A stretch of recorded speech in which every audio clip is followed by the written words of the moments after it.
Վերջին մեկ ամսվա ընթացքում Ռուսաստանում բնակվող ավելի ու ավելի շատ հայեր հարցնում են, թե ինչ է իրենց սպասվում եւ ընդհանրապես ինչ է տեղի ունենում։ Այս նյութը նախատեսված է որպես կարճ ուղեցույց, կետ առ կետ, որպեսզի նույն հարցերին ամեն անգամ առանձին չպատասխանեմ։ Սկսենք նրանից, թե ինչ է տեղի ունեցել Ռուսաստանի հայերի հետ վերջին 53 ամիսների ընթացքում եւ ինչ կարող է նրանց սպասել առաջիկա 3 տարիներին։ Ռուսաստանի Կուրսկի մարզում բազմաթիվ մարդկանց տների արժեքը գրեթե 0-ի է հասել։ Այդ տարածքներում այսօր տուն գնելը շատերի համար չափազանց ռիսկային է համարվում։ Ռուսաստանի բազմաթիվ մարզերում հայերը 1 տարուց ավելի չեն կարողանում վաճառել իրենց տունը կամ բնակարանը, նույնիսկ զգալի զեղչերով։ Վերջին 53 ամիսների ընթացքում ստիպված են եղել զգալի գումարներ ծախսել արտասահմանյան բանկային քարտեր ձևակերպելու, ինչպես նաև նոտարական ծառայություններից օգտվելու համար, որպեսզի կարողանան Ռուսաստանում տարբեր գործեր կատարել։ Մոտավոր գնահատականներով Ռուսաստանում գործող հայերի 25-35%-ը փակել է իր բիզնեսը կամ կրճատել դրա ծավալները 60-70%-ով, այդ թվում առևտրի կենտրոններում գործունեություն ծավալողները։ Այս պահին հրապարակված եւ հայտնի ցուցակներում նշվում է շուրջ 9200 զոհված հայ, ներառյալ անհետ կորածները։ Անհետ կորածների վերաբերյալ շրջանառվում են տարբեր վարկածներ, այդ թվում, որ նրանցից ոմանք կարող էին սպանվել, նրանց մարմինները չհանձնվել ընտանիքներին կամ այլ հանգամանքներում անհետանալ։ Սակայն այս պնդումների մի զգալի մասը պաշտոնապես հաստատված չէ եւ անկախ աղբյուրներով չի ապացուցվել։ Ավելի քան 15000 հայ մնացել է առանց ձեռքերի կամ ոտքերի կամ ստացել է տարբեր աստիճանի վնասվածքներ։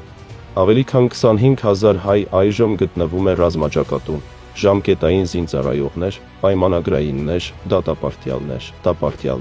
Առնվազն 325 Ղարաբաղի ծնունդով հայ է զոհվել։ Խոսքը նրանց մասին է, ովքեր Ղարաբաղից գնացել են պատերազմ, փողի դիմաց։ Ստեղծվել է երկրորդ հայկական Արցախ գումարտակը։ Հավաքագրումն իրականացնում են ղարաբաղցի գեներալները։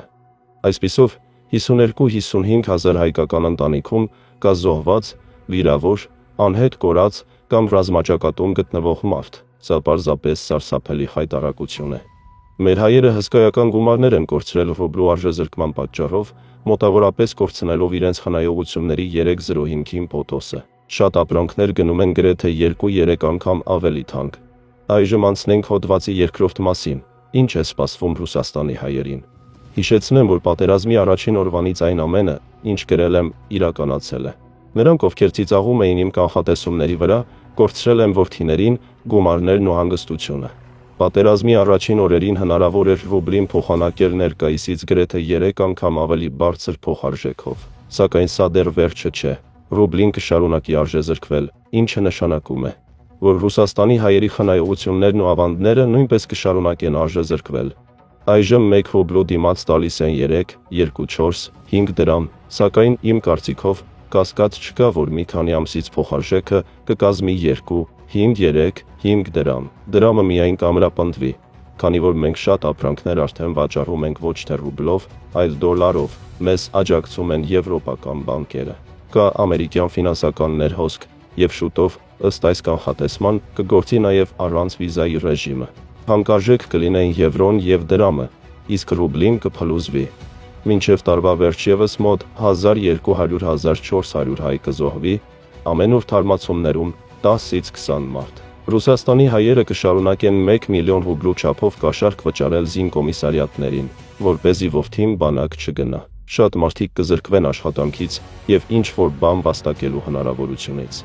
Հայաստանը կշարունակի ամրապնդել հարաբերությունները ողջ աշխարհի հետ, եւ այդ ֆոնին Պուտինն ու ռուսները իրենց չարությունը կթափեն հայերի վրա։ Այդ մարդկանց վիճակը կվատանա, որքան ավելի շատ Ռուսաստանը ճնշի հայերին, այնքան ավելի շատ հայ տղամարդկանց կուղարկեն ռազմաճակատ։ Սա Կրեմլի կարծիքով պատիժ է հայերի համար եւ օգուտ Ռուսաստանի։ Ռուսաստանում հայերին սպասում է ավելի սարսափելի իրավիճակ, քան 2008 թվականին վրացիներին էր սպասում։ Թող ոչ ոք չմտածի, որ Կրեմլի համար հայերն ավելի լավն են, քան վրացիները։ Ինչու են շատ հայեր մինչ օրս հավատում Պուտինին։ Նրանք կարծում են, որ իրենց տանը զոհված կամ վիրավոր չի լինի եւ դժբախտությունն իրենց չդիպչի։ Նրանք կարծում են, որ իրենք Աստծո համար առանձնահատուկ են։ Ճիշտ այդպես էին մտածում նաև այն 53000 հայերը, որոնց ընտանիքներ արդեն դժբախտություն էր եկել։